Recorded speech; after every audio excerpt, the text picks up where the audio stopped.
అలా మీ సూర్యాలయాల చిత్రం ఏంటంటే ఒక చోట విశ్వనాథ మందిరానికి అటు పక్క ఎదురుగా శనీశ్వరుడు ఉంటాడు. ఎప్పుడైనా మీరు చూస్తే కొంచెం అటు వెళితే లోపల అక్షయ వటవృక్షం ఉంటుంది. ఆ వటవృక్షం పక్కన ఒక గుండ్రంగా గీత ఉంటుంది, అది సూర్యక్షేత్రం. అంటే అక్కడ సూర్యుడు ఉన్నాడని గుర్తుగా పెట్టారు. అదే సూర్యుడని కాదు, అక్కడ కూర్చొని సూర్యుడు మనం భావన చేయాలి. ద్రుపదాదిత్యుడు ఉంటాడు. ఇలా మొత్తం ఎక్కడెక్కడ ఏ ద్వాదశాదిత్యులు ఉన్నారో లిస్ట్ ఉందండి. 12 ఆదిత్య క్షేత్రములు ఉన్నాయి అక్కడ. అయితే ఈ ఆదిత్యులు 12 ఉన్నారు. సౌర మతం అంతా అక్కడ ఉంది. అక్కడ సూర్య సంబంధమైన మంత్రం కానీ ఆదిత్య ఉదయం కానీ పారాయణ చేసుకోవచ్చు. మాఘమాసంలో అక్కడ భక్తజనులు ఎంతమంది వస్తారు. చిత్రం ఏంటంటే పురాణాలు చదివినప్పుడు కొన్ని తీర్థ దివసాలు రాస్తాడు. ఈ క్షేత్రంలో కాశీలో ఫలానా గుడిలో ఫలానా తీరి మంచిది అని. నేను అనుకున్నా ఎవరికి తెలియదు, నేనే పురాణం చదివాను కదా అని. ఆ రోజు నేను వెళ్ళేటప్పటికి 1000 మంది ఉన్నారు. అంటే ఇప్పటికీ ఆ చుట్టుపక్కల పరిసర ప్రాంతాలన్నిటికీ కాశీలో అన్నీ తెలుసు, వాళ్ళకి అవన్నీ పాటిస్తూనే ఉన్నారు. అందుకే ఇప్పటికీ ఆ కళలు కనిపిస్తూనే ఉన్నాయి కాశీలో. అలాంటి పుణ్యతిథులు అంటే మాఘమాసం ఆదివారాలు ఈ సూర్యారాధన చేస్తూ అనేక సిద్ధులు పొంది వారు ఉన్నారు. అందులో కొందరు మృత్యువును పోగొట్టే సూర్యులు, కొందరు రోగాలని పోగొట్టే సూర్యులు, కొందరు అభిష్టాలు ఇచ్చే సూర్యులు. ఒక్కొక్క సూర్యుడికి ఒక్కొక్క ప్రత్యేక చెప్పారు. మరి ఒక్కొక్క సూర్యక్షేత్రం రావడానికి ఒక్కొక్క చరిత్ర కూడా కాశీఖండంలో మనకు కనబడుతుంది. ద్వాదశాదిత్యం ఈ మాట మనం చెప్తే ఏదో నమ్మకం కోసం అంటాం కదా, కానీ 1960లో జరిగిన కథ. ఇక్కడ యూనివర్సిటీ ఆఫ్ కొలరెడో నుంచి కాస్మాలజీలో స్టడీ చేసినటువంటి ప్రొఫెసర్ జాన్ డి మిల్వెల్, ఆయన పేరు ప్రొఫెసర్ జాన్ డి మిల్వెల్. ఆయన కాశీ క్షేత్రం గురించి బాగా స్టడీ చేసి ఈ కాశీఖండాన్ని బేస్ చేసుకున్న మ్యాప్ గీశాడు. కాశీఖండంలో లింగాభిధానమాదిక చాప్టర్ ఉంది. అందులో విశ్వనాథుడిని సెంటర్ పెట్టి ఆయన ఈశాన్యంలో ఎవడున్నాడు, నైరుతిలో ఎవడున్నాడు, అక్కడి నుంచి ఇలా ఉంది ఎలా ఉంది, మొత్తం కాశీలో ఉన్న ప్రతి క్షేత్రం డీటెయిల్స్ ఉన్నాయి అందులో. అది మనమైతే పురాణంలో చదువుతాం ఊరుకుంటాం, కానీ ఆయన స్టడీ చేసి మ్యాప్ గీసాడు మొత్తం. దాన్ని పట్టుకుని కాశీక్షేత్రం గురించి అధ్యయనం చేయాలని వెళ్ళాడు. ఎందుకంటే కాశీ గురించి వేదాల్లో పురాణాల్లో చెప్తున్నారు, హిందువులు అత్యంత పవిత్రంగా భావిస్తున్నారు, దానికి ఎంతో శక్తి ఉన్నది. అలాంటి ఆ కాశీని చూడాలని వచ్చేట. వచ్చి బెనారస్ యూనివర్సిటీలో ప్రొఫెసర్ పిబి సింగ్ అనే ఒక ఆయన కలిశాడు. నాకు ఇక్కడ భాష తెలియదు కనుక నీ సహకారం నాకు కావాలంటే ఆశ్చర్యపోయాడు. ఇంత శ్రద్ధ తీసుకుని నువ్వు స్టడీ చేసావా, మా వాళ్ళు పురాణాలను పక్కన పడేస్తారు, నువ్వు ఇంత స్టడీ చేసావు, నీకు తప్పకుండా కోఆపరేట్ చేస్తానని వాళ్ళిద్దరు చెప్పిన డైరెక్షన్స్ ప్రకారం వెతికెట్టాడు. ఈయన తీసుకువెళ్ళిన కొన్ని జీపీఎస్లు అంటే కాస్మాలజీ ప్రకారంగా జీపీఎస్లు అవి అంటే ఆ కాస్మిక్ ఎనర్జీని మెజర్ చేసేటటువంటి జీపీఎస్లో రాడార్లు ఇవన్నీ పట్టుకువెళ్ళాడు. పట్టుకువెళ్ళి 12 క్షేత్రాల దగ్గర వాటిని పెట్టి ఎక్స్పెరిమెంట్ చేసి నోట్స్ రాశాట. ఆయన ఇచ్చినటువంటి నోట్స్ మొత్తం డీటెయిల్స్ పుస్తకాలు ఉన్నాయండి, పేపర్స్ ఉన్నాయి మొత్తం. అందులో నేను చదివిన అదృష్టవంతుడు కనుక మీకు ఆ భావం చెప్తున్నాను. ఆయన అందులో ఒక మాట రాస్తాడు. ఈ 12 సూర్యక్షేత్రాలను ఆశ్చర్యపోయింది ఏంటంటే జోడియాక్ అంటే రాశి చక్రంలో సూర్యుడు సంచరిస్తున్నప్పుడు మేషరాశి నుంచి క్రమంగా ఒక్కొక్క రాశిని మారుతూ సంవత్సరంలో 12 రాశులు వెళ్తాడు కదా. ఒక్కొక్క రాశిలో సూర్యుడు ఉన్నప్పుడు ఆ రాశిలో సూర్యుడు ఉన్న మాసంలో మూమెంట్, ఇంటెన్సిటీ అండ్ స్పీడ్, ఈ 3 వర్డ్స్ రాశాడు. ఆ సూర్యకాంతి యొక్క మూమెంట్, ఇంటెన్సిటీ అండ్ స్పీడ్ అవి ఆ క్షేత్రానికి లింక్ అవుతున్నాయంట. దాని నుంచి వచ్చే కాస్మిక్ ఎనర్జీ ఒక్కొక్క మాసంకి ఒక్కొక్క క్షేత్రంలో దొరుకుతుంది. ఆశ్చర్యపోయాడు. అంటే ఆ పాయింట్స్ ఎలా డిసైడ్ చేశారు ఋషులు అంటే అక్కడ ఆదిత్యాలయం తీసుకొదేరు కట్టడానికి వీల్లేదు. అక్కడ ఆ పాయింట్కి ఆ జోడియాక్లో ఆ రాశిలో సూర్యుడు ఉన్నప్పుడు వచ్చే శక్తి ఉంటుంది. అర్థమైంది కదా. అలా 12 సూర్యక్షేత్రాలు 12 రాశి చక్రాలు వేస్ట్ చేసుకుని కట్టారు. ఎలా కట్టారు అని ఆశ్చర్యపడాడు. కింద ప్రధానికి ఆశ్చర్యం రాశాడు. తర్వాత ఇవి సూర్యక్షేత్రాలు కదా, 56 గణపతి క్షేత్రాలు ఉన్నాయండి కాశీలో. 56 పేర్లు ఇచ్చాడు కాశీలో. ఆ 56 పేర్లు చదువుకున్న ఎక్కడున్నా గణపతి అనుగ్రహం లభిస్తుంది అన్నాడు. అందులో ప్రధానమైనటువంటి గణపతి ఏమిటంటే డుంఠి అనే మాటకు అర్థం ఏంటంటే తిరుగువాడు, చాటింపు వేయువాడు అని అర్థం. అంటే పని చేయవాడు. ఆ తొండ వ్యక్తి గీంకారం చేస్తూ ఆయన దివ్య నాదం చేస్తూ ఉంటాడు. అందుకు డుంఠి గణపతి. ఆ నాదంతోనే చాటింపు చేస్తూ ఉంటాడు శివుని ఘనత. ఆ డుంఠి గణపతి యువరాజు కాశీకి, విశ్వనాథుడు మహారాజు. సరిగ్గా చిన్న గూడులాగే ఉంటుంది డుంఠి. అక్కడ కానీ భవ్యమైన మందిరం తేజోమయంగా ఉంటుంది. ఆ డుంఠి గణపతితో మొదలుకొని మొత్తం 56 గణపతి ఉన్నారు. కాశీక్షేత్రాన్ని ఒక సప్తావరణ యంత్రంగా వర్ణించింది పురాణం. సప్తావరణం అంటే మీకు శ్రీచక్రం నవావరణం కదా, కాశీ సప్తావరణం. సప్తావరణలో ఒక్కొక్క ఆవరణలో 8 మంది చొప్పున 56 గణపతులు ఉన్నారండి. ఆశ్చర్యం. చింతామణి గణపతి, క్షిప్ర గణపతి, క్షిప్ర ప్రసాద గణపతి, ద్వితుండ గణపతి, ఇప్పటికే మీరు చూడొచ్చు. గణపతి యాత్రలు చేస్తారు, ప్రత్యేకించి దాన్ని ఆధారం చేసుకుని కొంతమంది భక్తులు చేస్తూ ఉంటారు. అది వెతికేవాడికి ఎప్పటికైనా దొరుకుతూ ఉంటాయి. వెతికే శ్రద్ధ మనకు ఉండాలి. ఎందెందు వెతికి చూసినా అందందే గలడన్నట్లు వెతికేవాడికి దొరుకుతూనుంటాయి. 56 గణపతులు. ఇప్పటికీ వినాయక నవరాత్ర ఉత్సవాలు కాశీక్షేత్రంలో అద్భుతంగా జరుగుతాయి. అది గణపతి. అయితే ఇందాక నేను చెప్పిన ప్రొఫెసర్ జాన్ డి మిల్విలే ఈ 56 గణపతుల యొక్క విషయంపై రీసెర్చ్ చేశాడు. కాస్మాలజీని బేస్ చేసుకుని ఆయన అంటాడు, కాస్మిక్ ఎనర్జీ పాయింట్స్ ఇవన్నీ కూడా పైనుంచి బాంబార్డ్ అవుతున్నటువంటి కాస్మిక్ ఎనర్జీకి సెంట్రల్ పాయింట్స్ ఇవన్నీ కూడా 56 గణపతుల ఆలయాలు స్టడీ చేశాను అంటూ ఆయన రాసిన వాక్యాలను యథాతథంగా ఇంగ్లీష్ వాక్యం గుర్తులేదు, కానీ ఇంగ్లీష్ వాక్యాలు పూర్తిగా ఉన్నాయి.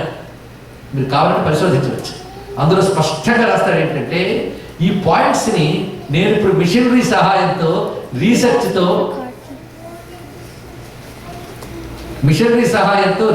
నేను ఇప్పుడు చెప్పగలిగాను. కానీ ప్రాచీన భారతీయ ఋషులు ఎలా చెప్పగలిగారు? ఇది రాసేటండి కరెక్ట్గా. ఎలా చెప్పగలిగేది విషయాన్ని అంటే either by intuition or meditation అంటాడు. అది ఇంట్యూషనా, మెడిటేషనా, రియలైజేషనా ఏమని చెప్తాం.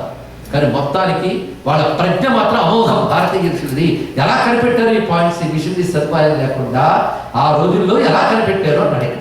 అంటే మిషన్ల అవసరం లేకుండా కనిపెట్టగలిగిన తపశ్శక్తి ఋషులది. అలాంటి ఋషులు కలిగిన దేశం భారతదేశం. మన దేశానికి చెందిన వాళ్ళు ఎంతకంటే గర్వించడానికి ఆశ్చర్యకరమైన అంశాన్ని అతను వ్యక్తం చేశాడు. ఇలా ఒక్కొక్క క్షేత్రానికి ఈ కోణంతో మీరు పరిశీలించారు. అన్నిటికీ మిషనరీస్ తీసుకెళ్ళి చూస్తాం ఎంత కాదు. అందరికి ఇప్పుడు ఉన్నదని విశ్వసిస్తే సరిపోతుంది. ప్రధానికి ఆలయానికి వెళ్ళినప్పుడు విష్ణు పట్టుకెళ్ళి అక్కడ పెట్టి పూజ చేస్తామంటే దేవుడి అవునా లేదా? తల్లిని తండ్రిని అక్కడ మీ అమ్మరా మీ నాన్న అంటే DNA టెస్ట్ చేయండి అంటే తప్పు కదండి.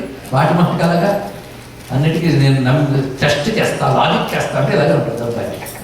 సరే, మొత్తానికి సైంటిఫిక్గా కూడా వాళ్ళు చెప్పినటువంటి గొప్ప అంశం కనుక మొత్తం 12 ఆదిత్య క్షేత్రాలు అక్కడ ప్రకాశిస్తుంది కవ్యమైంది. ఇది ఒక ప్రత్యేకత. ఇప్పటికి ఎన్నయ్యే? 5 అయిపోయా. స్కాందం, మణికర్ణికా తీర్థంలో స్కంద తీర్థం ఉన్నది ప్రధానంగా. ఇప్పటికి మీరు వెళ్ళి మణికర్ణికలో స్నానం చేస్తే స్కంద తీర్థం కనబడుతుంది. అది ప్రధాన సుబ్రహ్మణ్యుడు, అక్కడ ఉంటాడు సుబ్రహ్మణ్యుడు. ఇది కాక దండపాణి అని ప్రధానంగా చూడాలి అంటారు. ఆ దండపాణి సుబ్రహ్మణ్యేశ్వరుడు. చండపాపహరపాద సేవనం గండశోభి వరకుండలద్వయం దండపాణి మనిషం విభావయే అంటారు. చండపాపహరపాద సేవనం గండశోభి వరకుండలద్వయం దండితాఖిల సురారి మండలం దండపాణి మనిషం విభావయే కామనీయక వినిర్జితాంగజం రామలక్ష్మణ కలాంబుజార్చితం కోమలాంగమతి సుందరాకృతిం దండపాణి మనిషం విభావయే. దండపాణి ఆయన ఒకటి ప్రధానంగా చూడాలి.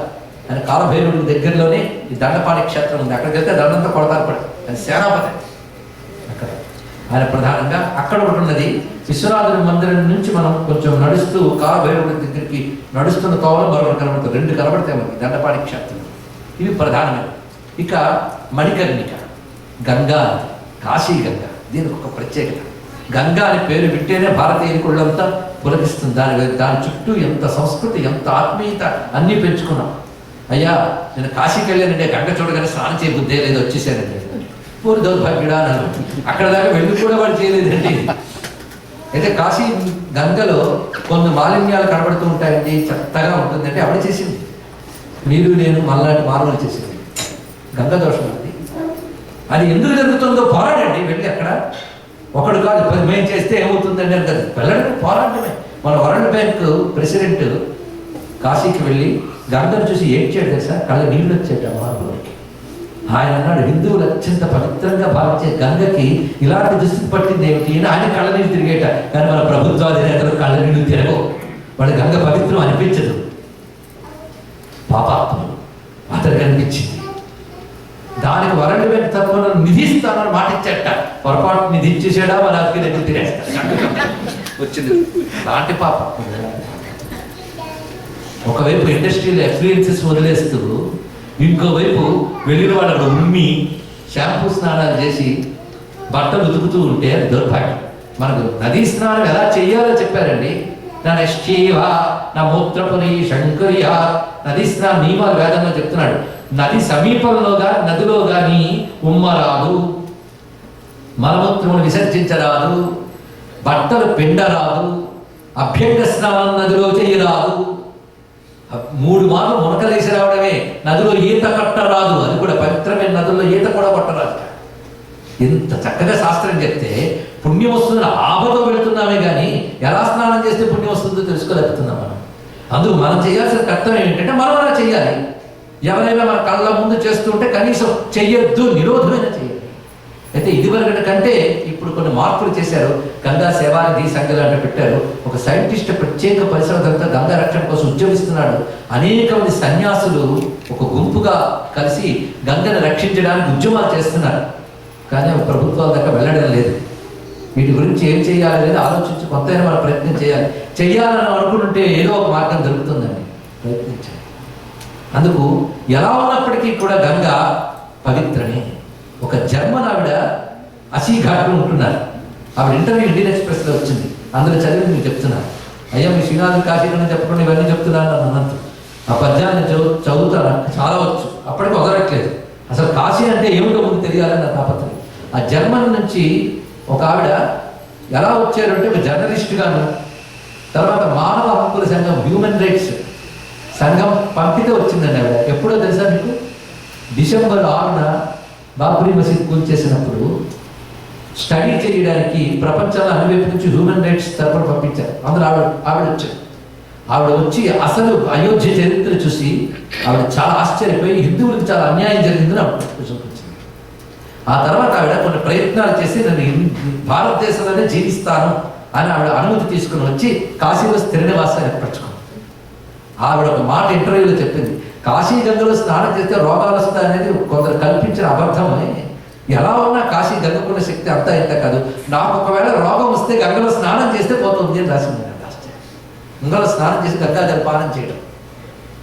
ఆవిడ రామచరిత మానసం మొత్తం చదివి మొత్తం జర్మనీ భాషలో అనువాదం చేసింది ఈ మధ్య 1 సంవత్సరం క్రితం.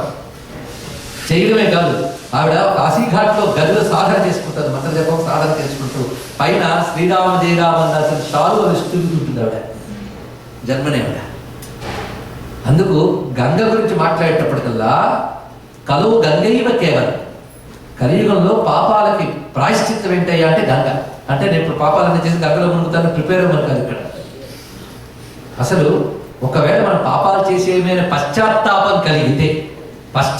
కలిగితేనే కానీ ప్రాయశ్చిత్తానికి అర్హత లేదండి. కొందరు అంటారు పశ్చాత్తాపమే ప్రాయశ్చిత్తం కాదు. పశ్చాత్తాపం ప్రాయశ్చిత్తానికి అర్హత.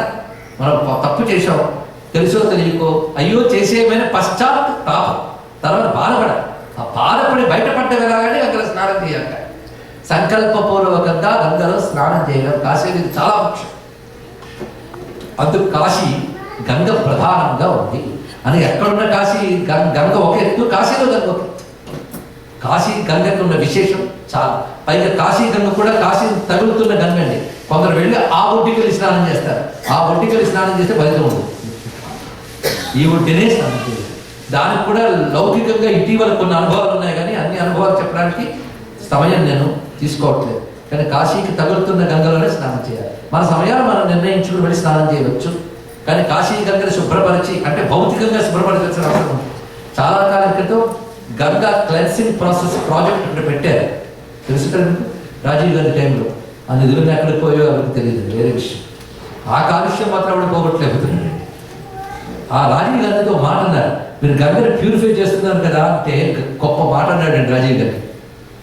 Ganga by nature it's pure అన్నాడు. దాన్ని నేను ప్యూరిఫై చేయడం ఏంటి, నేను క్లెన్సింగ్ చేస్తున్నాను అంతే అన్నాడు. ఎంత గొప్ప మాట చెప్పాడు.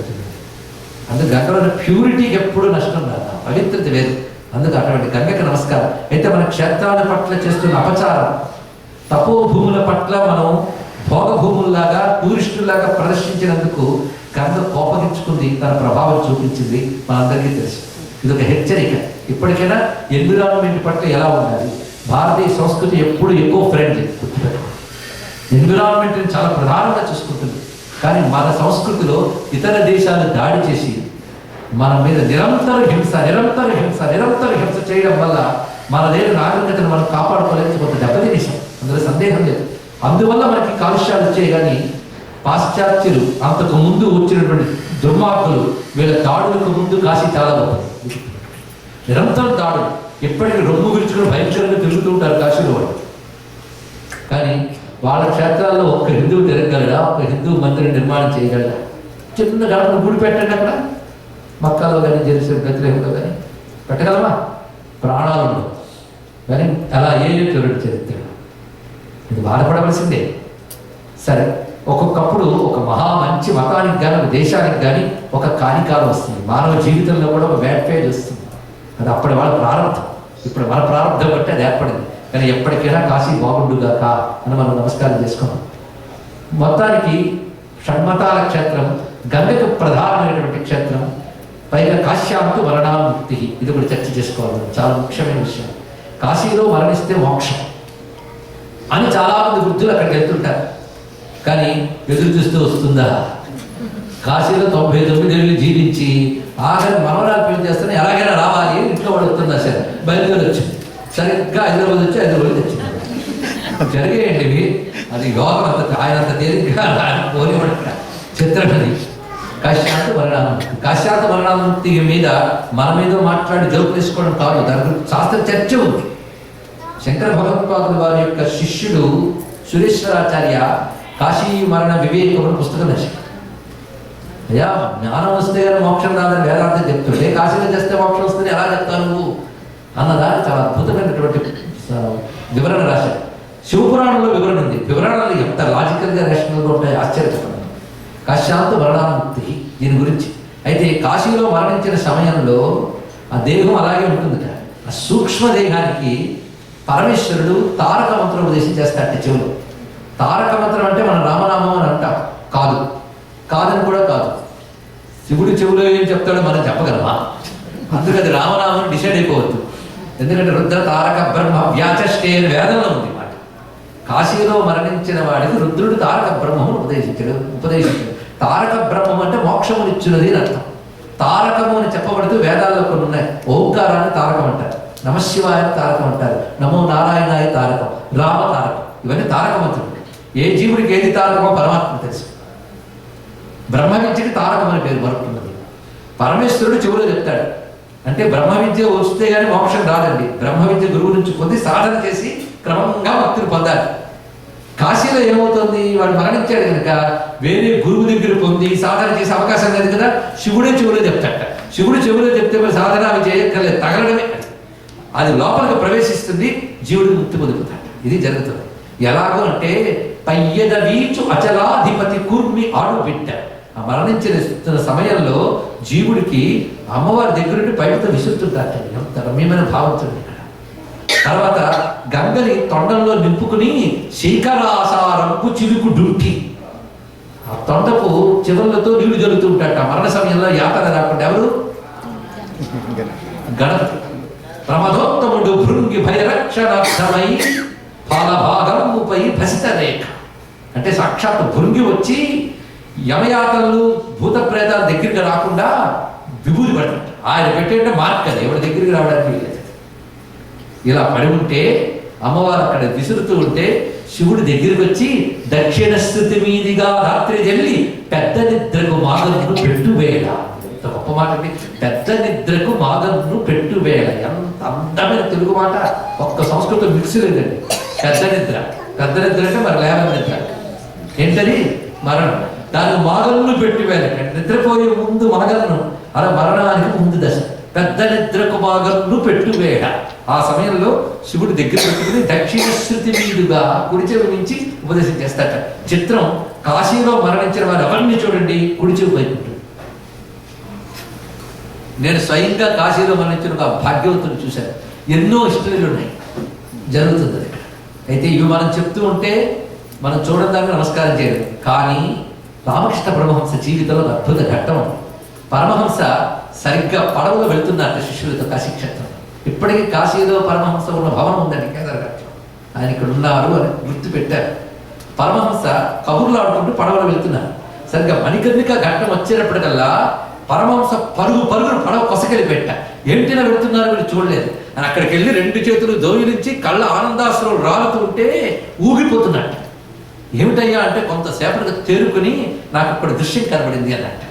అదేమిటంటే ఒక జీవుడు సూక్ష్మదేహాన్ని ఒక ఆవిడ నల్లగా ఉన్న పిల్ల గ్రంథులు విప్పుతుందండి. బ్రహ్మ గ్రంథి విభేదిని, విష్ణు గ్రంథి విభేదిని. గ్రంథులు విప్పితే కానీ మోక్షం రాదు కదా. ప్రాణారాంగరం ధరసరుద్రోమా విశాంతక, ఆ గ్రంథులు విప్పుతుంది ఆవిడ. ఆవిడ విప్పుతూ ఉంటే శివుడు ఎత్తుకుని మంత్రోపదేశించిన దృశ్యం కనబడింది. అది చూడగలిగే శక్తి ఉంది కనుక అది చూసి పరవశించిపోయింది. అందుకే యోగులకి అది ప్రత్యక్షం, మనకది నమ్మకం. అందుకే మహాత్ముడికి దర్శనం, మనకు విశ్వాసం. అలా దర్శించాడు పరమహంస. ఆయన జీవిత చరిత్రలో మీకు కనబడుతుంది, పరిశీలించుకుంటాడు. ఇలాగా తాను కాశ్యాంతు మరణాముక్తి, కాశీలో మరణించిన వారి ముక్తి అంత తేలిగ్గా రాదది. అయితే కాశీలో మరణించాలని కోరికతో సాధన చేస్తే, నిరంతరం అక్కడే ఉంటే అటువంటి వాడికి భగవానుడు తర్వాత ప్రారంభ కర్మలు కూడా అక్కడ పూర్తి చేయించి ఇస్తాడు, సామాన్యం కాదు. అయితే శివపురాణంలో చర్చ చేశారు. అయ్యా మహాపాపాత్ముడు కాశీలోనే ఉన్నాడు, దుకాణం పెట్టుకుని వ్యాపారం చేశాడు, వాడు మరణించాడు, వాడిని మోక్షం ఇస్తారా? వాడు శివచింతన చేయలేదుగా, శివారాధన లేదు, ఊరికే బరికాడు అక్కడ, మరణించాడు, మోక్షం ఇస్తాడంటే ఇస్తాడట. ఎలా ఇస్తాడు అది చెప్పాడు. వాడు పాపానికి శిక్ష లేదా, తుందుట. ఎలా ఉంటుందంటే కాశీలో ఎవడు ఎంటర్ కాలేడు, గుర్తుపెట్టుకో. అంటే శివుడికి పూజించడానికి రావచ్చు కానీ పాపం తీసుకుపోతాడు డ్యూటీ అని లేదు. అక్కడ భైరవ దండం ఉంటుంది. ఒకవేళ పాపాత్ములు మరణిస్తే భైరవ యాతన ఉంటుంది. అది యమయాతన కూడా భయంకరంగా ఉంటుంది. అది యాతన ఇచ్చి తర్వాత మళ్ళీ పుట్టకుండా మోక్షం ఇస్తాడు. మోక్షం గ్యారంటీ. కానీ పాపాలు చేసిన అక్కడ చచ్చిపోతే పర్వాలేదంటే అక్కడ అంత కొడతాడు మళ్ళీ, జాగ్రత్తగా ఉంటుంది. అదే కాశీలో ఉన్నప్పుడు తీర్థ నియమాలు పాటిస్తూ ఎవడుంటాడో వాడు హాయిని మోక్షం పొందుతాడు. అది తెలుసుకోవాల్సింది. ఆ భైరవుడు కొట్టేకే శివుడు ఉపదేశిస్తాడు, ప్యూరిఫై అయ్యేకే ఇస్తాడు, ఎవరికి ఇవ్వడు. అందుకే అక్కడ ఉన్నంతకాలం నియమబద్ధమైన జీవితం గడపాలని కాశీలో ఎలా ఉండాలో సుబ్రహ్మణ్య స్వామి అగస్త్య మహర్షికి చెప్తాడు. ఎంత గొప్పగా చెప్తాడు. అందులో కొన్ని నియమబద్ధమైన జీవితం గడుపుతూ శివారాధన చేసుకుంటూ లేదా విష్ణువారాధన చేసుకుంటూ జీవించేవాడికి తప్పకుండా కాశీల స్వామి మోక్షం ఇస్తున్నాడు. ఇది వివరించాడు. అందుకు ఈ భవ్యమైనటువంటి భూమి యందు వారణాసి సారభూమిగా ఉన్నది. అంటే కాశ్యాంత మరణాముక్తి అంటే ఇదొక అర్థం. ఇంకొక అర్థం ఇప్పుడు మనం పరిశీలించాలండి. మరి అరుణాచలంలో రమణ మహర్షులు వారు పోయారు, పరమాచార్యుల వారు కాంచీపురంలో వెళ్ళిపోయారు. వాళ్ళు మోక్షం లేదా, కాశీలో మరణిస్తే మోక్షం? ఇది మనం చర్చ చేయాల్సిన అంశం. ఇప్పుడు క్షేత్రాలు రెండు రకాలుగా ఉంటాయని కాశీఖండంలోనే చెప్పాడు. బాహ్యములు అభ్యంతరములు అంటాడు శ్రీరామ మహాకవి తెలుగులో అనువదిస్తూ. బాహ్యం అభ్యంతరం, బయట క్షేత్రం ఉంటుందిట, లోపల క్షేత్రం ఉందిట. అది మన శరీరం భోగభూమి కాదు, యోగభూమి. చూడండి, మన యోగభూమి అనే శరీరాన్ని భోగభూమిగా మార్చి చివరికి రోగభూమిగా పిలుచుకుంటున్నాం. ఎందుకంటే భగవంతుడు ఎందుకు ఈ శరీరం ఇచ్చాడు అంటే నీ లోపల ఉన్న ఈశ్వర శక్తిని జాగృతపరచుకొని సిద్ధి పొందడానికి ఇచ్చాడు. దాన్ని మనం వినియోగించుకోకుండా దాన్ని దేనికి వినియోగిస్తున్నాం? సుఖాలకి దుఃఖాలకి వినియోగిస్తుంటున్నాం. ఎన్నో అద్భుతాలు సాధించగలిగిన దేహం అండి. ఇలాంటి దేహం ఎవరికి రాదు. వెన్నుపాము నిటారుగా ఉండగలిగిన జన్మ, యోగశక్తిని జాగృతి చేసుకోగలిగిన జన్మ మానవ జన్మ. ఇది పొందుకు కూడా ఆధ్యాత్మిక సాధన చేయలేదు అనుకోండి, మనకి క్యూలో వెనక్కిపోతాడు, వాళ్ళు అర్థమైపోతాడు. అర్థమైపోతాడంటే అర్థం వెన్నుముక్క కలిగిన జంతువులు అయిపోతాడు. వాడికి తిరిగి ఎక్కలేదు.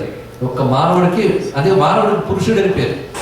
పురుషుడు అంటే పూర్ణత్వాత్ పురుష, పూర్ణుడు పురుషుడు అంటే ఇతర జంతువుల కంటే పూర్ణుడు. అందుకని పరిపూర్ణుడు ఏం కాడు వీడు. పరమేశ్వరుడు పరిపూర్ణుడు, కానీ వీడు ఇతర జంతువుల కంటే పూర్ణుడు. ఈ జన్మ వచ్చిన తర్వాత కూడా ఆధ్యాత్మిక సాధనకు కాకుండా ఇంకా దేనికైనా వాడేమనుకోండి, రత్నాన్ని కుంకుడుకాయలు కొట్టుకోవడానికి వాడుకున్నట్టు ఉంటుంది. దీన్ని మనం ఈశ్వర కైంకర్యానికి వినియోగించుకోవాలి, ఈశ్వర శక్తి జాగృతికి వినియోగించుకోవాలి. అంతేగాని భౌతిక సుఖలాలసకి వినియోగించుకుంటే అది భోగభూమి. కనుక యోగభూమి. భారతీయ ఋషులు శరీరం సార్థకత ఏమిటో చూపించారు. అందుకే శరీరాన్ని క్షేత్రంగా దర్శించారు భారతీయ ఋషులు. ఇదం శరీరం కౌంతేయ క్షేత్రమిత్యభిధీయతే అని గీతలో స్వామి చెప్పినప్పుడు కూడా క్షేత్రము అంటే ఏమిటంటే ప్రధానంగా మనం భావించేది భగవంతుడు ఉండే చోటు, అంతే కదా. కానీ ఎనర్జీ ఫీల్డ్. క్షేత్రం అంటే ఎనర్జీ ఫీల్డ్. మన శరీరం ఒక ఎనర్జీ ఫీల్డ్. ఆ ఎనర్జీ ఎవరు? భగవంతుడు. ఇది కేవలం మాంసాస్థిమయమైన ఒక చోటు. దీనిలో ఎనర్జీ భగవంతుడు. ఆ ఎనర్జీ భగవంతుడు ఉండడం వల్ల నేను నువ్వు అనగలుగుతున్నావు. ఆ నేను దేని వల్ల అనగలుగుతున్నావో తెలుసుకోలేకపోతున్నావు. అది వచ్చింది బాధ. అది తెలుసుకో. అందుకు ఆ ఎనర్జీ ఫీల్డ్ లేని శరీరంలో రకరకాల యోగిక్ సెంటర్స్ ఉంటాయి. ఇవి క్షేత్రంలో ఎక్కడ కాన్సన్ట్రేషన్ చేస్తే మనలో ఆ ఎనర్జీని మనం ఎలివేట్ చేసుకోగలము, ఆ పాయింట్స్ ఏవో అవి క్షేత్రం. అలాంటి పాయింట్స్ కొన్ని ఉన్నాయి. అన్ని పాయింట్స్లో గొప్ప పాయింట్ ఏంటో తెలుసా, గీతలో స్వామి కూడా చెప్తాడు. ఇప్పుడు యోగా కూడా చెప్తుంది. యోగం అంటే మన భాష అవుతుంది, యోగా అంటే వీళ్ళ భాష మనకు అంటారు. యోగం కూడా చెప్తున్నది ఏంటంటే భూమధ్య క్షేత్రం, భూమధ్యంలో కాన్సన్ట్రేట్ చేస్తే, అక్కడ పరమేశ్వరుని ధ్యానం చేస్తే మనలో దివ్యశక్తి జాగృతి అవుతుంది అని ధ్యాన యోగంలో చెప్పే పద్ధతి. హృదయము, భూమధ్యము, సహస్రాలు, ఈ 3 ప్రధాన క్షేత్రం. ఇది అనాహత చక్రం, ఇది ఆజ్ఞా చక్రం, ఇది సహస్రాల చక్రం. ఈ 3ంటికి చూపిస్తున్నారు. ఇందులో ఈ ఆజ్ఞా చక్రం దగ్గర దృష్టి పెట్టాలి. గీతలో స్వామి చెప్తాడు, నాసాగ్ర దృష్టి అని ఒక మాట చెప్తాడు. నాసాగ్రమనందు దృష్టి పెట్టి సాధన చేయాలి. ఆత్మ సంయమ యోగంలో కనబడుతుంది చూడండి. దానికి ధ్యాన యోగం అని వారి పేరు. సమానన శిరోగ్రీవ, ధ్యానం ఎలా చేయాలో చెప్పాడు. దృష్టిని భూమధ్యంలో పెట్టమని చెప్పాడు. అందుకు కనుబొమ్మల నడుమ దృష్టి పెట్టి సాధన చేయాలి అన్నాడు. ఉచ్ఛ్వాస నిశ్వాసాలు తీసి అక్కడ కాన్సన్ట్రేట్ చేసి చేయాలి. అది ఆజ్ఞాచక్ర స్థానం. అక్కడ జ్యోతిర్లింగ స్థానం. జ్యోతిర్లింగం ఎలా ఉంటుంది? బిందు రూపంలో ఉంటుంది. అందుకు జ్యోతిర్లింగ స్థానం కనుక అక్కడ బొట్టు పెట్టుకోమని పెద్దవాళ్ళు చెప్పారు. తెలుసుకోవాలి. అది శివుడు, అక్కడ శివశక్తి ఉభయ స్వరూపము. అది బిందు స్థానము. శ్రీచక్రంలో బిందు వేరు, ఇక్కడ స్థానం. ఇక్కడ నుంచి ఈ ప్రాంతం అంతా బిందు స్థానం కనుక ఆ బిందు స్థానం యొక్క పాయింట్, స్టార్టింగ్ పాయింట్ ఇది. అందుకు అక్కడ బొట్టు పెట్టుకోవడం అని చెప్పారు. ఇది పద్ధతి. అందుకే ఏ బొట్టు లేకుండా నుదురు ఉండకూడదు అని చెప్పారు. అందుకే ఏ బొట్టైనా ఒక్కొక్క సంప్రదాయంలో ఒక్కొక్కటి. పూర్వ సువాసులు కూడా భస్మాది ధారణ చేయాలి అని కూడా పెద్దవాళ్ళు చెప్పారు. భస్మధారణ ఇచ్చారు. అందుకు విభూది, ఈ పాల భాగం అంతా పెట్టుకుంటే ఎక్కడి నుంచి ఈ ప్రాంతం అంతా శివమయం. అందుకు ఈ స్థానం జ్యోతిర్లింగ స్థానం. పైగా మొత్తం మన నాడీ మండలం కూడలిటాయి. మెదడుకి సరిగ్గా ఆపోజిట్లో ఉన్న ఈ చోటులో పెట్టగలిగితే బుద్ధికి శక్తి పెరుగుతుంది.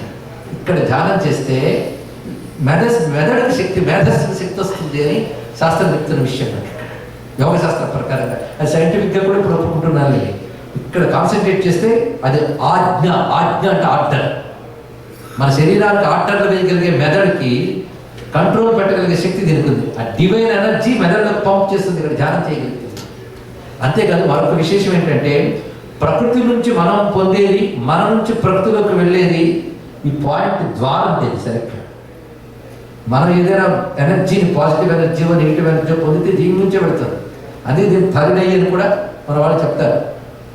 ఆ చోటు. అందుకే ఈ ద్వారంలో పవిత్రంగా మనం బొట్టు కానీ, భగవత్ చిహ్నం కానీ, విభూతి కానీ ఏదైనా పెడితేట నెగిటివ్ పవర్స్ అవ్వడం, పాజిటివ్ పవర్స్ ఇన్వైట్ చేస్తుంది. అది దీని యొక్క శక్తి. అందుకు ఈ చక్రం, ఈ చోటుని మన శరీరంలో కాశీక్షేత్రం అంటారు. ఇది అభ్యంతర కాశీ ఏదంటే భూఘ్రాణం పొద సంధ్య అవిముక్త క్షేత్రం భూ అని రాశాడు శ్రీనాథ్ మహాత్మ. యోగం ఉంటుందండి కాశీఖండంలో. యోగ శాస్త్రం అంతా రాస్తాడు, సదాచారం రాస్తాడు, ధర్మం చెప్తాడు. ఎన్నున్నాయో కాశీలో, కాశీఖండంలో అవన్నీ ఉన్నాయి, కాశీలో అవన్నీ ఉన్నాయి. మొత్తానికి ఇక్కడ ఈ చోటు ఉన్నదే, ఈ చోటు మన శరీరంలో వారణాసి. అంటే ఇడ, పింగళ, సుషుమ్న 3 నాడులు ఉంటాయి మనకి. ఈ ఇడ, పింగళ, వరణ, అసి అనే 2 నదులు, సుషుమ్న, గంగ, ఈ 3 కలిసే చోటు. 3 కోడలి కనుక ఇది వారణాసి. ఇది అవిముక్త క్షేత్రము. ఎవరైతే ఇక్కడ దాకా యోగ దృష్టిలో సాధన పొందుతారో, అంటే కుండలిని జాగృతి జరిగి మూలాధారం నుంచి ఒక్కొక్క స్టేజ్లో లేస్తుందండి ఎవరికి సాధకులు. అయితే కుండలిని రాదండి అని మీరు అనుకుంటే చిన్న ప్రక్రియ ఉంది. కుండలిని పేరుతోనే చేయక్కర్లేదు. బాగా భక్తుడైన వాడికి కూడా వాడికి తెలియకుండా జాగరణ జరిగేది కుండలిని. అదేవిధంగా వేదాంత విచారణ బాగా చేసేవాడికి కూడా తెలియకుండా జాగరణ జరిగేది కుండలినివే. పేరు తెలియక్కర్లేదు, కుండలిని జాగరణ జరుగుతుంది. ఆ కుండలిని జాగరణ జరిగినప్పుడు సుషుమ్నా నాడిలో ఒక్కొక్క లెవెల్కి వెళ్తూ ఉంటుంది. బ్రహ్మగ్రంథి విభేదిని, విష్ణుగ్రంథి విభేదిని, రుద్రగ్రంథి విభేదిని అని 3 గ్రంథులు ప్రధానంగా చెప్పారు. ఇంకా లోపల ఇంకా ముడులు ఉంటాయి. ఒక్కొక్క ముడి దాటి వెళ్ళినప్పుడు ఆ సోల్ ఎలివేట్ అవుతుంది. అందుకే సృష్టిలో అందరూ ఉంటారు. కొందరు వేదాంత విద్య భగవంతుడి గురించి చెప్తే వాళ్ళకి ఉత్సాహంగా పెట్టారు, కొందరు నిద్రపోతుంటారు, వాళ్ళకి ఏం అర్థం కాదు. అంటే వాళ్ళకి ఎలివేషన్ లేదు, వాళ్ళు ఇంకా మడ్ పొరదలో ఉన్నారు, వాళ్ళు ఎలివేట్ కాదు వాళ్ళ సోల్. కనుక ఎలివేటెడ్ సోల్స్ నాలెడ్జ్ని బాగా అందుకోగలరు. సాధారణంగా ఎలివేషన్ వస్తుంది. వాడు ఏ స్టేజ్లో వాడు కుండలిని ముందుగా మరణించాడో దానికి సంబంధించిన లోకానికి వెళ్తాడు. ఇది తెలుసుకోండి. అందుకే లోకాలన్నీ మనలోనే ఉన్నాయంటే ఇది అర్థం. ఒక గురువు గారు శిష్యుడు మాట్లాడారు. శిష్యుడు అడిగట్ట గురువుగారితో, ఎన్ని లోకాలు ఉన్నాయి స్వామి అని. ఎవరి లోకం పడుతున్నాయినా అంటాడు. నిజం కూడా అంతేనండి. ఇప్పుడు అంతమందికి ఎన్ని లోకాలు ఈయన ఎంతవరకు చెప్తాడో ఏమిటో 7:30 అవుతుంది 8 అవుతుంది నేను చూడాల్సిన టీవీ ఏమైపోతుంది వాళ్ళ అనుకున్నవాడు కూడా ఉంటాడు. వాళ్ళ లోకం అది. మనం ఏం చేస్తాం అంతే కదా. మనలోనే చతుర్దశ భువనాలు ఉన్నాయని శాస్త్రం చెప్తుంది. ఎన్ని ఉన్నాయండి హిందూ సంస్కృతి తెలుసుకోవడానికి? 1 పూట 2 పూట్ల జీవితం అంకితం చేయాలి. అంత చతుర్దశ భువనాల స్థానాలు ఏంటో చెప్తాడు ఇక్కడ. Yogic centres. అక్కడికి ఎలివేట్ అయిన వాడు శరీరం వెళ్ళిపోతే ఆ లోకానికి వెళ్తాడు. అది లింక్. అలా మొత్తం ఒక్కొక్కటి దివ్యలోకాలన్నీ సరిగ్గా మూలాధారం నుంచి పైకి ఉండేవి ఊర్ధ్వలోకాలు, క్రిందకు ఉండేవి అధోలోకాలు. దృష్టిని కిందకి తెస్తుంటే కిందకు పోతాడు, పైకే వెళ్తుంటాడు దృష్టి. అన్నిటికీ పీక్లో చతుర్దశ భువనాల పైన ఉన్నటువంటి భూమిక ఇది సరిగ్గా మన శరీరంలో. అక్కడికి చేరగా దృష్టి అక్కడ ఉండగా మరణించాడు అనుకోండి, అతడు శివసాహిత్యం పొందుతాడు. అది ఇక్కడ పరంధామాన్ని చేరుకుంటాడు. ఆజ్ఞాచక్రం దగ్గరికి వచ్చేటప్పుడు వల్ల రుద్రగ్రంథి భేదం జరుగుతుంది. అక్కడ నుంచి పైన సహస్రారం వరకు ఉన్న భూమికి అది. కనుక దీని నుంచే సహస్రారానికి చేరుకోగలుగుతాడు. అది తెలుసుకోవడం. ఆ భేదనం జరగాలి. అందుకే దృష్టిని ఇక్కడ కాన్సన్ట్రేట్ చేయమని చెప్తారు. ఇది ప్రత్యేకం. అందుకు మన శరీరంలో వాడు యోగ ప్రక్రియ ద్వారా ఆజ్ఞాచక్ర స్థానం దాకా వెళ్ళేక మరణించాడు అనుకోండి, వాడు మరి పుట్టాడు, వాడు ముక్తి పొందుతాడు. ఇది కాశ్యాంత మరణాముక్తికి 2వ అర్థం. 3వ కాశీ ఒకటి ఉంది. భూమి యందు కాశీ, శరీరమునందు కాశీ, వేదమునందు కాశీ చూపిస్తున్నారు. వేదంలో కాశీ ఎక్కడుందో తెలుసా? భూమి అంతా పవిత్రమే, వేదం అంతా పవిత్రమే. కానీ భూమిలో కాశీ గొప్ప పవిత్రమైనట్టు వేదంలో కాశీ ఒకటి ఉందండి. ఇది తెలుసుకోవాలి. 4 కాశీలు చెప్తాను నేను ఇప్పుడు 2 అయ్యే 3వ కాశీ. వేదములో కాశీ ఏది అంటే రుద్ర నమక మంత్ర రాశి వేదములో కాశీ. నమకం అని ఉంది కదా, రుద్ర నమకం. అది వేదం గురించి ఎప్పుడైనా తెలుసుకోవాలంటే వేదంలో నమకం చదవాలి అంటే మాత్రం సత్స్వరంగా ఉండాలి, గురు శిక్షణ ఉండాలి, శాస్త్రీయంగా ఉండాలి. అంతేకాని మనకెవడో ఒక ఇష్టదేవం కొత్త వాడు ఒకటి తయారయ్యాడని చెప్పేసి ఆ నమ్మకాల్లో ఒకటి చేర్చేసి పలానా వాడి నమ్మకం పలానా వాడి చమకం అంటే కృష్ణుడు మొట్టుకే పెడతాడు. గుర్తుపెట్టుకోవాలి. కృష్ణుడు చెప్పాడు అశాస్త్ర విహితం ఘోరం. నువ్వెవడు శాస్త్రం తయారు చేయడానికి? నీకెవడో ఒక ఫలానా వాడు ఫేవరెట్ అయ్యాడు, వాడి మహిమ వాడి విభూతో నీకు పనిచేసింది, వాడిపై నువ్వు నమ్మకం పెట్టరావా? అది పాపం. ఎవరైనా గురువులుగా నమస్కరించుకోవచ్చు, తప్పేం లేదు. కానీ మీరు ఈ నమ్మకం చమకం వాటిల్లో వీళ్ళు పెడుతూ ఉంటే ఆ గురువులే క్షమించరు. బ్రతుకుంటే వాళ్ళు కూడా శిక్షిస్తారు. గుర్తుపెట్టుకుని అసంప్రదాయం అశాస్త్రీయం ఎప్పుడు చేయొద్దు. వేద మంత్రాల్లో మార్పులు చేయడానికి మనం ఎవరమండి? ఒక మెడిసిన్ ఇంట్లోకి తీసుకొచ్చి దానిలో మరుగున్న మెడిసిన్స్ కలుపుతేనండి ఏమవుతారు? సాధ్యమే కదా. అందుకు మంత్రం ఎంత శక్తో ఔషధానికి అంత శక్తి ఉంది. శక్తి ఉందనే కదా చేస్తున్నారు. శక్తి ఉన్నప్పుడు అడ్డదిడ్డంగా చేయండి శాస్త్రం. ఎందుకంటే కొన్ని వినకూడని విన్నాను కనుక చెప్పాల్సి వస్తుంది. మొత్తానికి రుద్ర నమక మంత్ర రాశి ఏదుందో అది కాశీక్షేత్ర వేదంలో. దాన్ని అనుష్ఠానం చేస్తూ నిరంతరం చింతన చేస్తూ శరీరం త్యజిస్తే వాడికి కాశీలో వర్ణించబడుతుంది. ఇప్పుడు 3 భ్రూమధ్య స్థితిలో ఉండగా శరీర వదిలిపెడితే వాడికి కాశీ మరణ పుణ్యం. ఇది 3వది. అయితే మొదటిది భౌతికం, 2వది యోగం, 3వది వేదాధ్యయనం, 4వది ఉన్నది. 4వది ఏమిటంటే కాశీ అంటే వెలుగు అన్నారు కదా. వెలుగు అంటే బ్రహ్మ విద్య, వేదాంత విద్య. అదేమిటంటే అహం బ్రహ్మాస్మి అనే స్థితికి వెళ్ళిపోయిన సోలు. ఆ స్థితికి వెళ్ళిపోయిన వాడు సిద్ధుడు, అద్వైత సిద్ధి పొందినటువంటి వాడు ఎప్పుడు కాశీలోనే ఉన్నాడు. కాశీ అంటే వెలుగు కదా. వెలుగంటే బ్రహ్మ విద్య, నిరంతర జ్ఞానం. బ్రహ్మవి బ్రహ్మైవ భవతి జ్ఞానాదేవహి కైవల్యం. ఈ మాట చెప్పారు కదా. ఆ జ్ఞానం బ్రహ్మజ్ఞానమే కాశీ. ఆ బ్రహ్మజ్ఞానం పొందినవాడు ఎక్కడ మరణించినా కాశీలో మరణించిన పుణ్యం పొందుతాడు. ఇది తెలుసుకోవాల్సింది. కానీ కాశీ మరణం అంటే 4 తీసుకోవాలి. అయితే కాశీలో మరణించిన వాడు ఈ బ్రహ్మజ్ఞానం లేకపోయినా, అటు యోగం లేకపోయినా, ఇటు వేదంలో రుద్రం తెలియకపోయినా మోక్షం పొందాడు. అది చెప్పడం ఇందులో ఉన్నటువంటి విశేషం. అటువంటిప్పుడు మనకు కాశీ మరణ యోగం ఎలాగా? నిరంతరం శివారాధన చేసుకుంటూ శివచింతన చేస్తే భగవంతుడు ఇందులో ఏదో ఒక కాశీలో మరణించేటప్పుడు చేయగలడు. అదే కాశ్యాంతు మరణాముక్తి అనే దాని యొక్క సమస్య కూడా మనం పరిష్కారం చేసుకోవడం జరిగింది. అయితే శివారాధన కాశీలో ఇప్పటికీ భవ్యంగా చేస్తారండి. కొన్ని సమయాల్లో వాళ్ళు చేసే ఆరాధన మనం చూడాలి. మనం మరో లోకంలో ఉన్నామనిపిస్తుంది. సప్తర్షి పూజ అని చేస్తారు కాశీలో. సాయంత్రం సరిగ్గా ఇదిగో ఈ సమయానికి 7 గంటలకు చాలా భవ్యంగా చేస్తారు పూజ. అప్పుడు కొంతమంది వస్తారు స్వామివారి దగ్గర, వాళ్ళు గానం చేస్తారు. మంత్రం ఏం కనబడదండి, సామగానంలా కనబడుతుంది.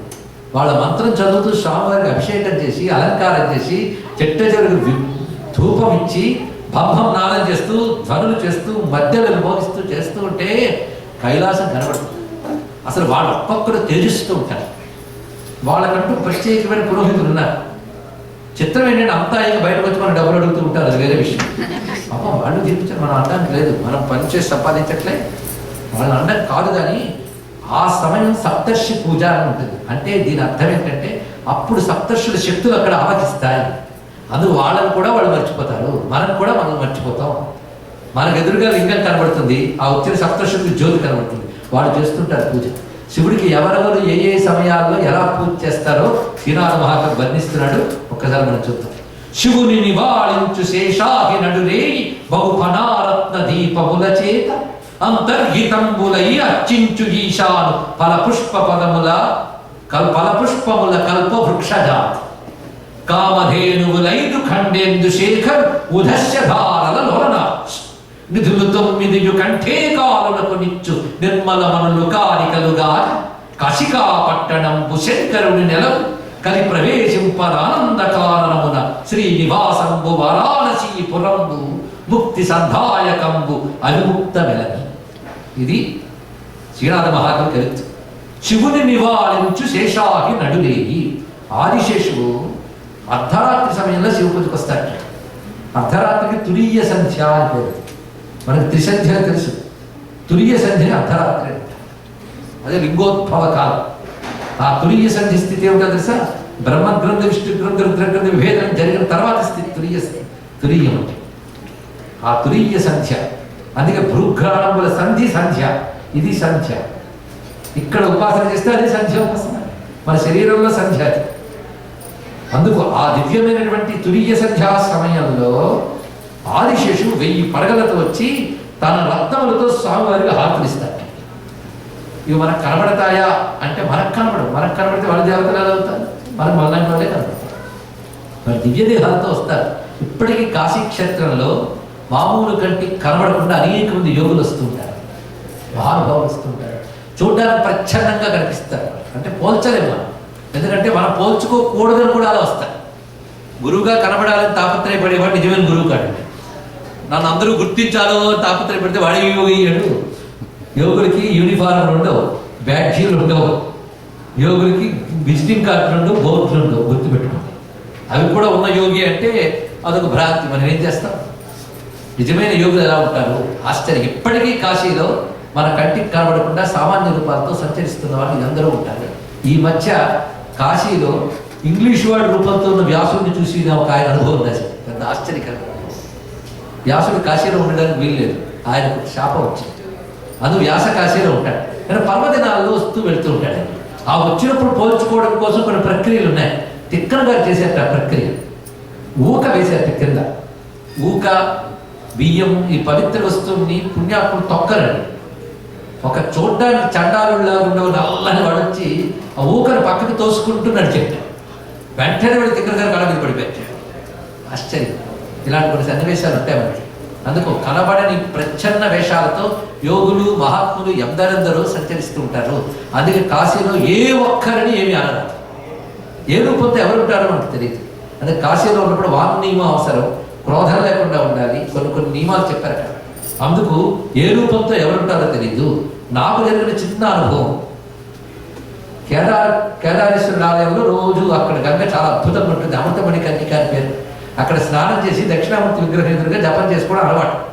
ప్రతి ఏడాది కాశీలో కొంతకాలం ఉంటే కానీ తృప్తి ఉండదు, ఛార్జ్ అవ్వదు. అదొక నియమం. అక్కడికి వెళ్ళడం, అక్కడ ఉపన్యాసం చెప్పుకోవడం, సాధించడం. అది చేస్తూ ఒకరోజు బుద్ధి పుట్టింది ఏంటంటే అక్కడ అనేక మంది కాషాయ వస్త్రం ధరించిన వాళ్ళు వస్తూ ఉంటారు, శివుడు పూజ చేసి వెళుతుంటారు. వాళ్ళకి వస్త్రాలు ఇవ్వాలని బుద్ధి పుట్టింది. వెంటనే కొన్ని వస్త్రాలు తెచ్చుకొని అక్కడ కూర్చోబెట్టుకుని వచ్చిన వాళ్ళందరికీ ఇస్తున్నాను.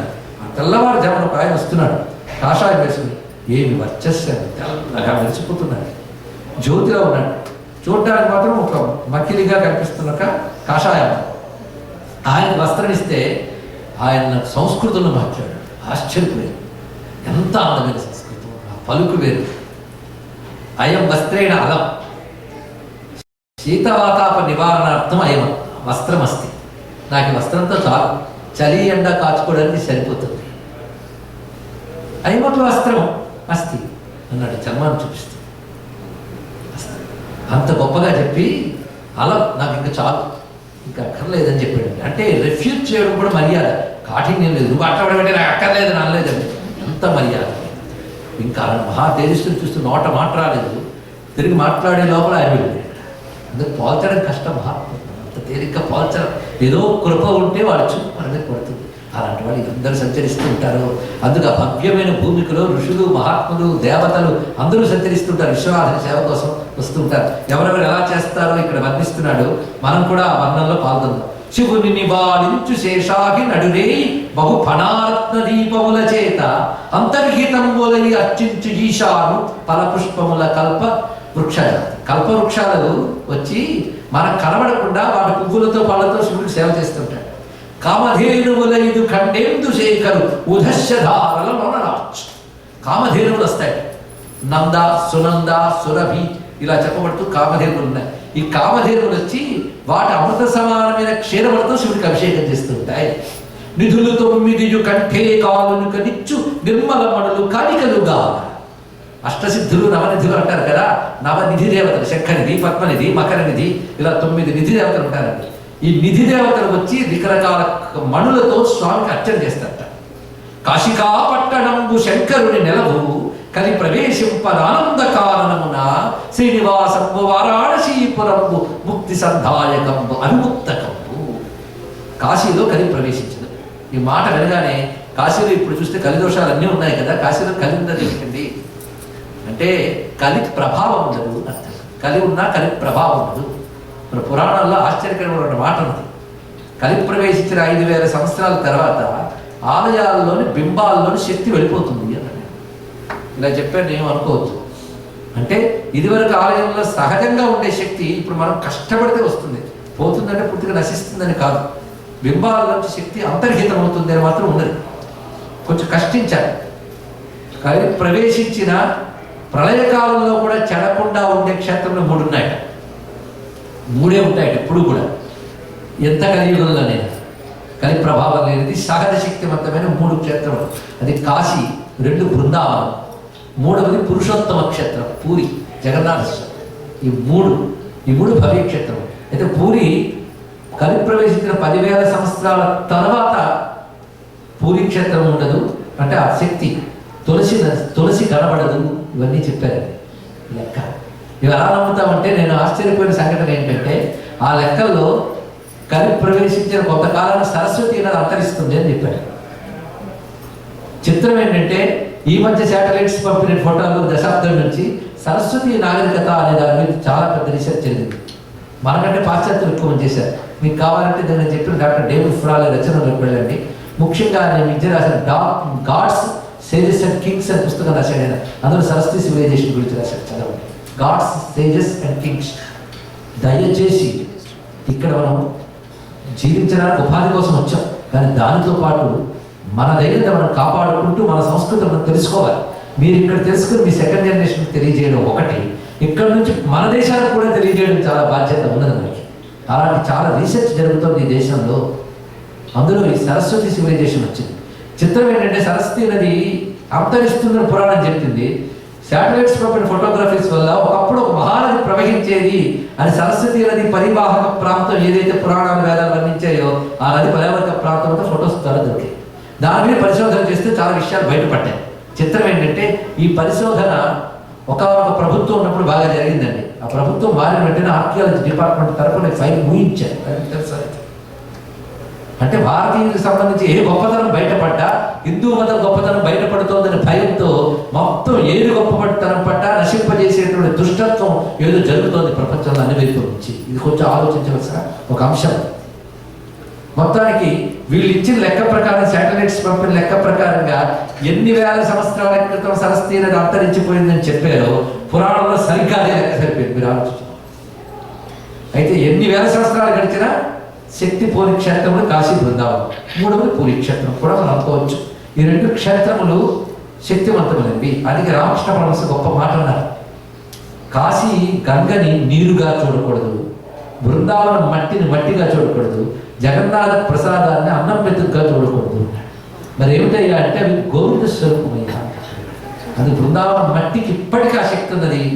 పూరి జగన్నాథ స్వామి ప్రసాదానికి అన్నం మెతుకు ఆ శక్తి ఉన్నది, గంగానదికి ఆ శక్తి ఉన్నది. అది గంగానదిలో బిందు బిందువే గోవింద అంటారు. ప్రతి బిందువు గోవిందుడే.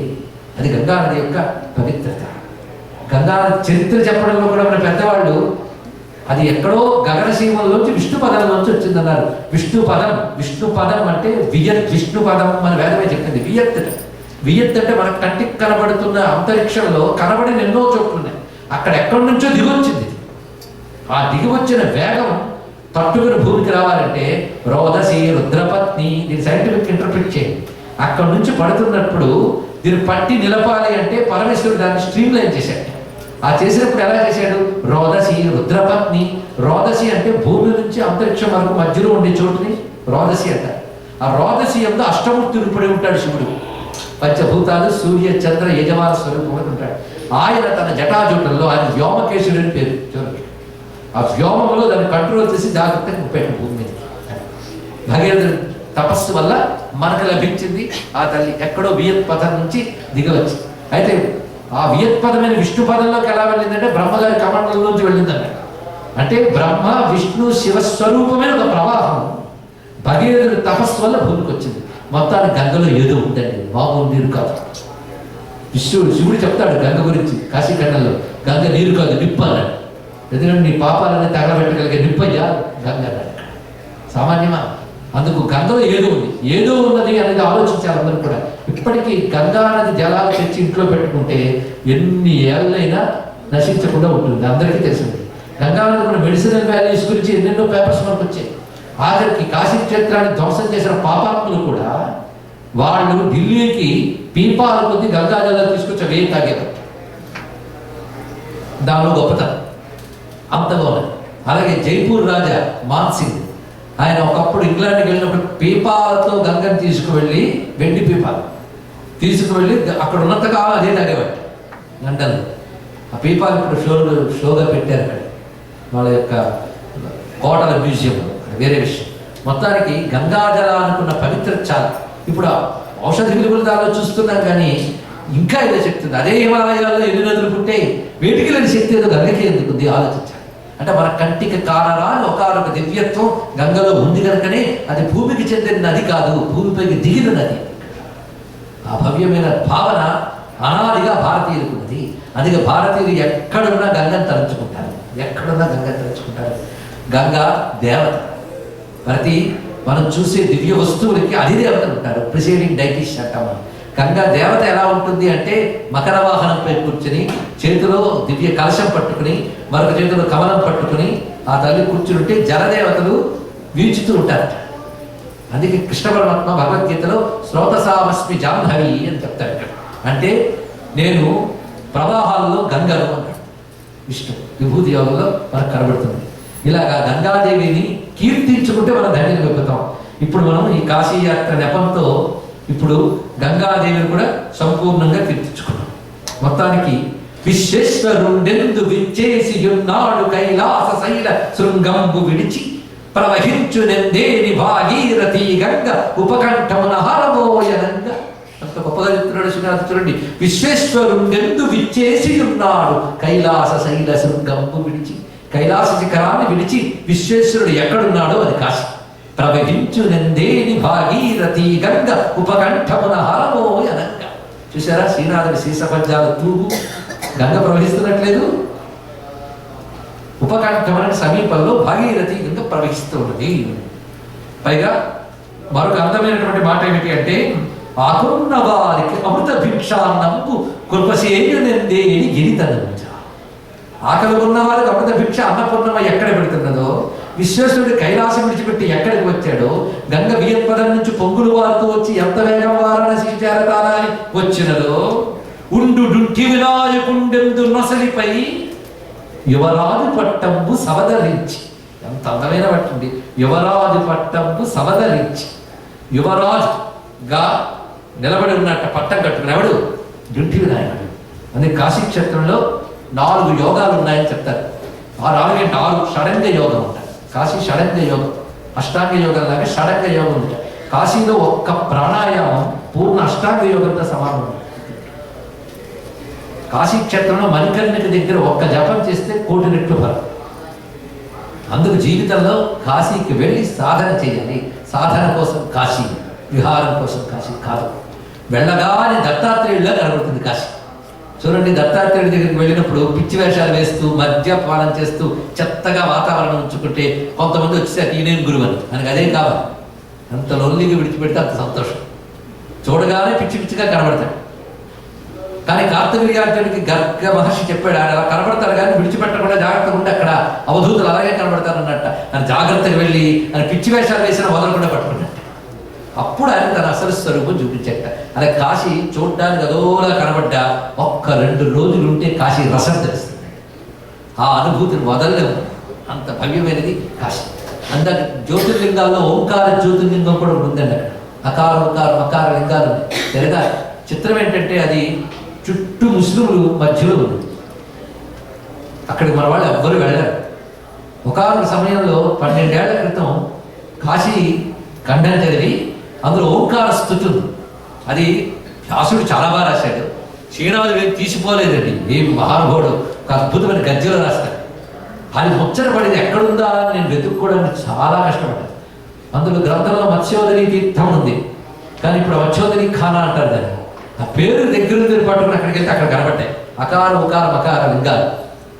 కానీ ముస్లింల ఆక్యుపేషన్ ఉన్నా హిందువులు ఎవరు వెళ్ళట్లేదు కనుక వాళ్ళు ఇంకా ఆక్యుపై చేసేస్తున్నారు. అది బాధ. కొద్దిమంది అక్కడ హిందువులు 2-3 ఉన్నారు, కానీ వాళ్ళు ఇక్కడ పూజారిత్వం ఉంది, కానీ వాళ్ళు ఎప్పుడు పూజ చేయరు. వాళ్ళు గంగ ఘట్టాల దగ్గరికి వచ్చి అడుగుతూ ఉంటారు ఎవరితో. అది చూసి అక్కడికి వెళ్ళి నేను ఆ శివలింగం దగ్గర కూర్చుని ఓంకారం గురించి ఆ స్తోత్రం చదివాను. ఒక తెలియని ప్రకంపన శరీరం అంతా వచ్చాయి. అంటే అక్కడ సహజంగా శక్తి ఉంది అక్కడ. అప్పుడు పడ్డ వేదన ఏంటంటే ఆ పూజారి గురించి డబ్బు ఇచ్చి దీపం పెట్టవయ్యా ఇవన్నీ చెప్పి చేస్తే ఎప్పుడు ఆయన ఆ డబ్బు ఆయన పూజ పెళ్లికి వాడాడు, ఇంటి దగ్గరకు వాడాడు, కానీ ఆలయానికి వాడలేదు. పాపం అతని బాధ అతనికి ఏం చేస్తాం.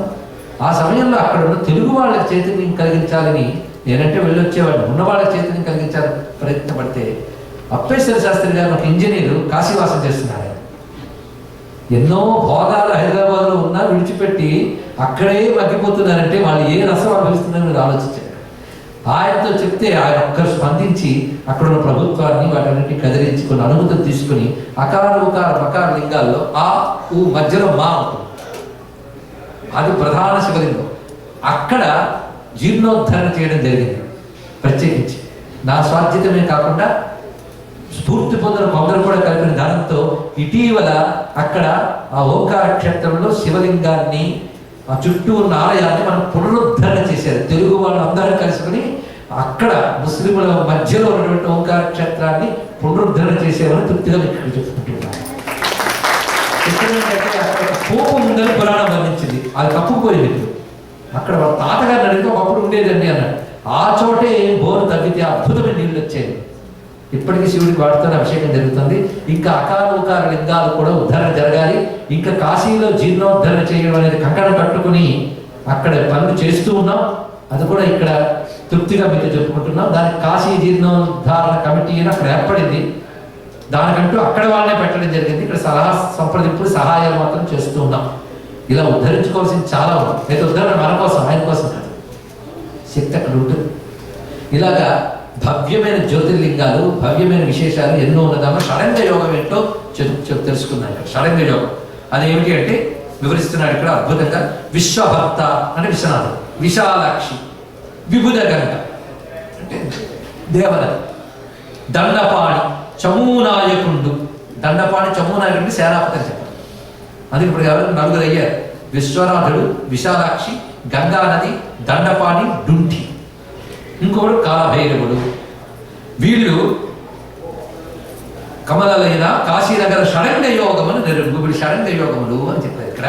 అది విశ్వనాథుడు, విశాలాక్షి, కాశీ, కాలభైరవుడు, దండపాణి, ఇవి ప్రధానంగా చెప్పారు. ఇక్కడ చిత్రం ఏంటంటే ఇప్పటికి స్నానం చేసే ముందు విశ్వేశం, మాధవం, డుంఢిం, దండపాణించ భైరవం, వందే కాశీం గుహాం గంగా భవానీ మణికర్ణిక. ఇది అనుకుంటారండి. ఇది ఇక్కడే మనం అనుకోవచ్చు. విశ్వేశం, మాధవం, డుంఢిం, దండపాణించ భైరవం, వందే కాశీ గుహా గంగా భవానీ మణికర్ణిక. ఇది తరచుకుంటారు. గుహ అనే చోటు ఉందండి ఇప్పటికి. అక్కడ ఒక ప్రత్యేకమైనటువంటి నది ఉన్నది, కొలంలో పెద్దది. అక్కడ విశ్వనాథం మరొక శివ మందిరం ఉంది.